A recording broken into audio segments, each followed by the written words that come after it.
Hello my friends and welcome, my name is Dennis and this is the latest update from Ukraine. Let's zoom into the Bakhmut city because there is some change that concerns me a little bit because Russia continue to move towards the city. You see the gray area is vast here, it means that the fighting is ongoing in the city itself, and Russia, it's been confirmed that it's moved to the private sector. So if we go to the satellite image, the photo is not a great here, but still you may see lots of the households. They're quite small, but Russia is in a city. And we also don't know about the gray area over here, and we know for sure that Russia was not able to cross the river over here.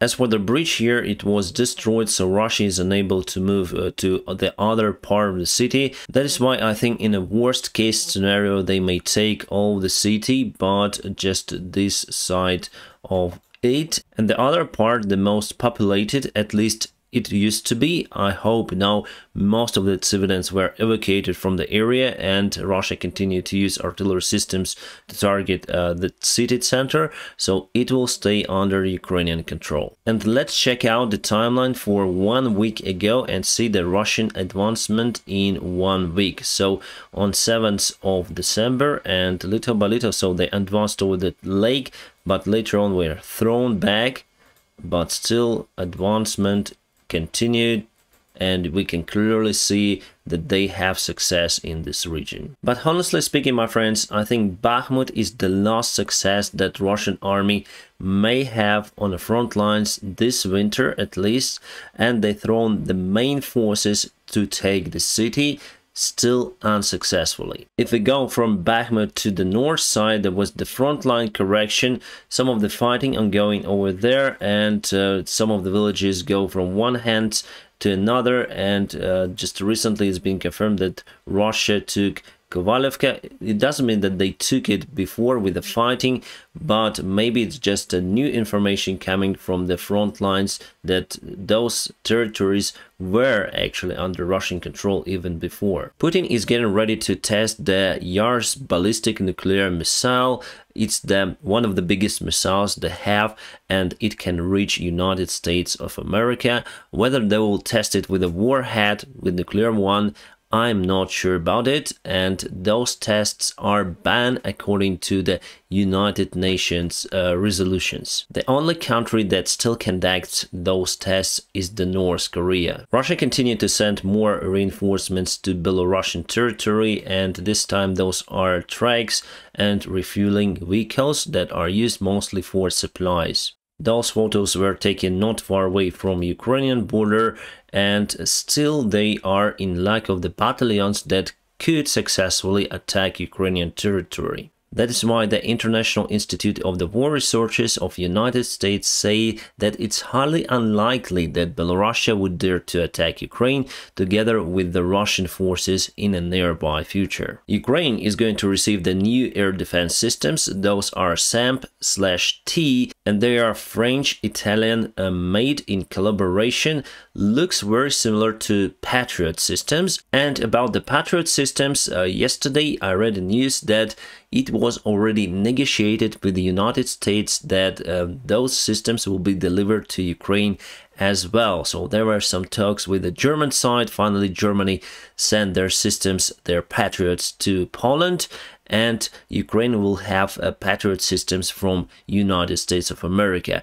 That's, I think, 100%. I'm sure about it because United States officials already said about it. In a new package of the help to Ukraine, military help, we're gonna have those. And I'm sure that not just Patriots will be delivered to Ukraine, but also the long-range missiles to hit the ground targets. Also, Ukraine will have Leopard 2 tanks delivered to us by Germany. It's the new phase of war where Ukraine should get lots of the territories very fast, and without the tanks and long-range missiles, it is not possible. So I'm sure that we're gonna have everything. It was the Shahid drone attack this morning in Kyiv, and not only most of them were shot down by Ukrainian air defense, but still those drones are very tricky, they're noisy, but during the night time it's very hard to spot them. So as you see, a residential building was hit with the drone. Also, those drones are made out of the composite materials, and not every radar can spot them. This video came from the south part of Ukraine, and it shows why there is no counterattack from Ukrainian forces right now. You just see the ground turned to some sort of the swamp. The temperature is +10 as average on the south, and with the rains, with everything. So we are waiting for the frosts, and in January I expect the counterattack on Melitopol. Ukraine may get 30 more modernized T-72 tanks from the Czech Republic. Before, United States and Netherlands agreed with the Czech Republic to give Ukraine 90 units of those tanks, and now we want 30 more, and negotiations are ongoing about that. So totally 120 tanks will go to Ukraine from the Czech Republic. And this is the Russian version, how they put their armored vehicles from the train. So basically they put the long rope and push it from the train. Very effective method, very fast and human friendly. The Times article, which referred to General Lieutenant Robert McGowan, says that Brits use their special forces in Ukraine, Royal Marines, for the secret missions. Kind of interesting, but I know that we have some of the representatives from United Kingdom.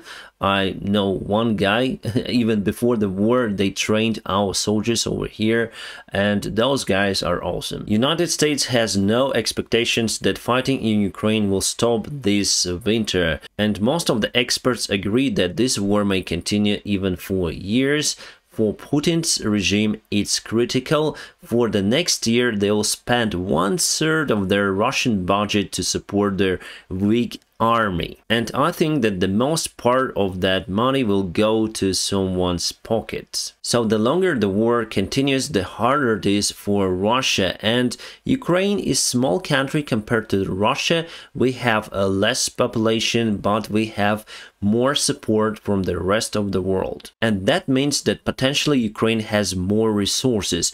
Speaking about even artillery shells, the United States and allies increase the development of the shells that are used for artillery. Russia simply cannot produce that amount of the shells, and that is why in the beginning of the next year they will run out of ammo. So their artillery will be less effective, and in that case they need more meat cannon fodder on the front lines, and even now they call for all of the men to join the army voluntarily. But believe me, right after the Russian Christmas parties, they will announce one more mobilization. They simply don't have the other way out. And they also provide Lend-Lease for Ukrainian army. For example, this Msta-S self-propelled artillery system was captured by Ukrainian forces and delivered to Ukrainian army. After some repairs, it will fight against Russians. It's just been reported that in Bryansk Oblast, again, there are some explosions.